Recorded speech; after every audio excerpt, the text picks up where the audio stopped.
En este último episodio de la serie, Los albores de una nación, vamos a introducirnos en un periodo de tiempo, comprendido entre los años 994 y el 1035.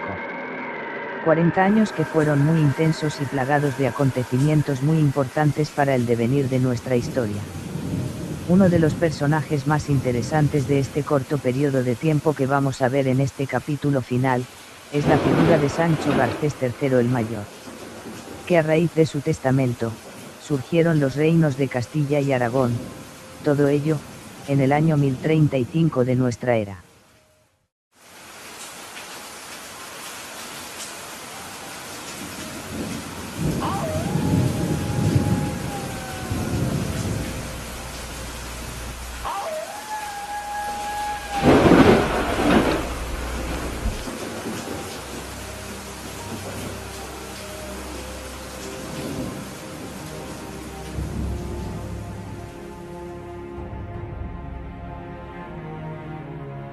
A Sancho Garcés II Abarca, le sucede su hijo García Sánchez II el Tembloroso, en el reino de Navarra. Y en Aragón ejerció desde el año 994. Pero pocos años más tarde, este rey y todos sus súbditos tendrán que hacer frente a Almanzor. Fue de tal magnitud la destrucción que trajo este caudillo andalusí, en tierras aragonesas, que pensaron que era la reencarnación del anticristo y que con él, venía el apocalipsis. García Sánchez II el Tembloroso, nacido en Tudela en el año 958, sucedió a su padre en el año 995. Obtuvo como él, grandes ventajas sobre los musulmanes. Llevaba el sobrenombre de Trémulo, probablemente por algún padecimiento de origen nervioso. García Sánchez se alió con Don Bermudo y con el conde de Castilla. Consiguieron vencer al poderoso Almanzor, en el año 988 en la famosa batalla de Calatañazor, donde este, perdió a 50.000 de los suyos. García Sánchez II murió después de un reinado de 6 años y algunos meses, en el año 1000, y fue llorado por sus soldados y por el clero, en favor del cual, había hecho muchas fundaciones. Su muerte fue en cambio, poco sentida por su pueblo debido a las considerables sumas de dinero que les había exigido para atender a sus campañas bélicas.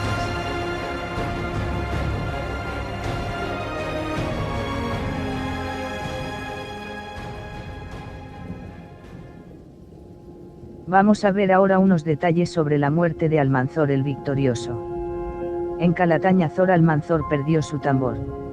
Según este dicho popular, en Calatañazor, Soria, Muhammad ibn Abu Amir, al-Mansur, para los cristianos Almanzor, fue derrotado y muerto en esta batalla. Pero la realidad es que dicha batalla nunca existió, o si existió no dejó de ser una pequeña escaramuza sin trascendencia, y que Almanzor murió sin conocer la derrota. Esta leyenda se originó en las filas cristianas para animar a las tropas, muy desmoralizadas por las continuas y devastadoras victorias del martillo de Ala. Según el profesor Menéndez Pidal, Almanzor hizo la última expedición de su vida, dirigiéndose a través de Castilla, hacia San Millán. Fue una expedición victoriosa como todas, pero tuvo que retirarse al sentirse muy enfermo. Se hacía llevar en litera, agobiado por crueles dolores, rebasó la frontera y llegó a Medinaceli, primera plaza de armas musulmana. Murió el 10 de agosto del 1002. En el lecho de muerte, mandó llamar a su hijo Abd al-Malik, a quien pidió que perpetuara, a la dinastía amirí, que era la que tenía el poder en Al-Ándalus, derrocando al califa Hisham. Tras salir de la tienda su hijo, roto de dolor, lloró desconsolado las palabras del gran Almanzor. Esta me parece que es, la primera señal de la decadencia que le espera al Al-Ándalus. Estaba profetizando la destrucción del califato, que luego daría lugar a los reinos de taifas.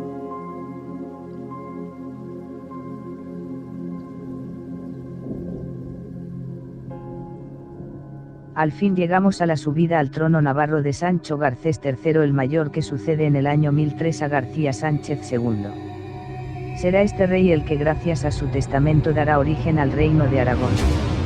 Sancho Garcés III, llamado el Mayor o el Grande, nacido hacia el año 965, fue rey de Pamplona desde alrededor del año 1000 hasta 1035.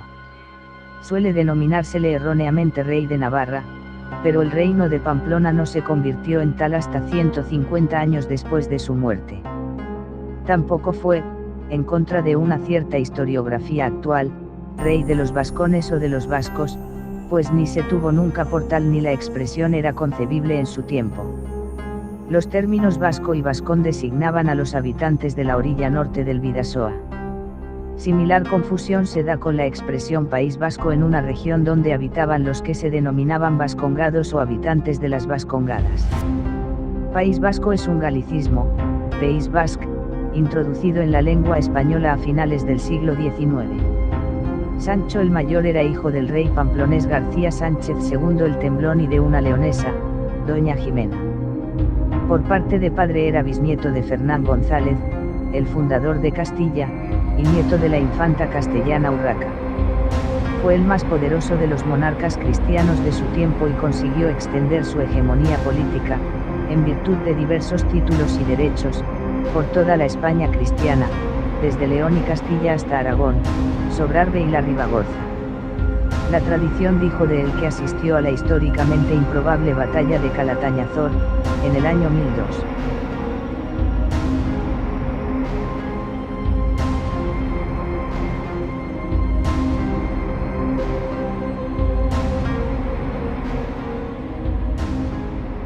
Durante el reinado de Sancho el Mayor se realizó la reforma cluniacense y se redactaron importantes fueros, entre ellos el de Nájera, y otros textos jurídicos.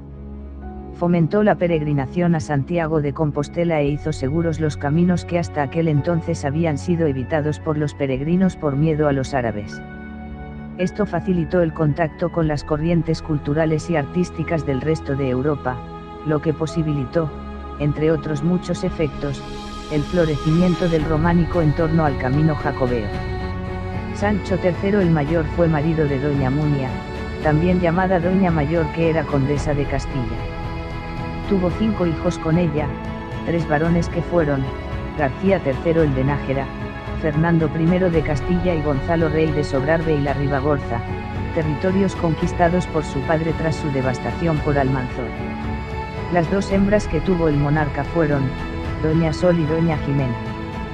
Pero antes de casarse con doña Mayor, tuvo una relación extramatrimonial con una aya, o ama de su casa, llamada Sancha de Aybar, con la cual tuvo un hijo bastardo, llamado Ramiro, que acabaría siendo el primer rey del reino de Aragón.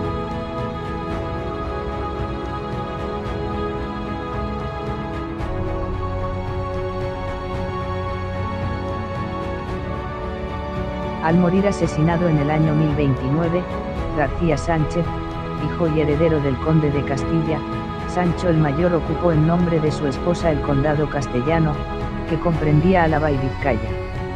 Este rey Sancho se titulaba a sí mismo, rey de España. En los documentos del burgalés monasterio de Oña, donde fue enterrado junto a los últimos condes castellanos, se le llamó Sancius, gratia Dei, Hispaniarum Rex. Por la extensión de sus dominios asimismo se le llegó a denominar Imperator Totus Hispaniae. El abad de Ripoll, Oliva, el más importante representante de la Iglesia de aquella época, lo llamó Rex Ibericus, y el también catalán Bernardo, elevado por el rey pamplonés a la dignidad de obispo de Palencia, lo nombró como rey de los reyes españoles. No hay acuerdo sobre las circunstancias de su muerte. Unas fuentes señalan que murió durante una peregrinación a la Cámara Santa de Oviedo, otras, por contra, recogen que fue asesinado por un marido ofendido. A causa de su muerte nacieron los reinos de Castilla y Aragón, que con el curso de los siglos conformarían los 2 núcleos más importantes de poder y que acabarían realizando la unidad española a mediados del siglo XV. Pamplona y Aragón estarían unidos hasta el año 1035, año en que a la muerte de Sancho III el Mayor, dio el condado de Aragón a su hijo Ramiro, quien acabaría consiguiendo independizarse del vasallaje de Jure, que debía prestar a su hermano, García Sánchez III de Pamplona, estableciendo al sucederle su hijo Sancho Ramírez, el reino de Aragón.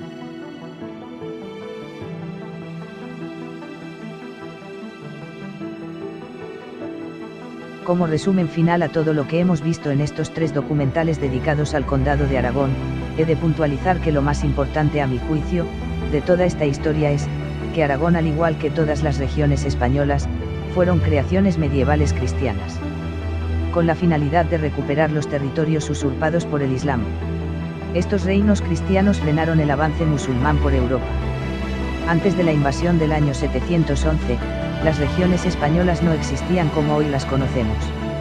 En el norte peninsular estaban los galaicos, astures, vascones y gentes autóctonas de las montañas. Pero ni étnica ni lingüística, ni geográficamente, había indicios de la aparición de un estado ni nada que se le pareciese. Por consiguiente, esos países o Arcadias felices, con su pasado etnográfico y cultural, solo cabe en la imaginación de ciertas corrientes independentistas de vascos y catalanes. Pero la realidad es la siguiente. Nunca existieron.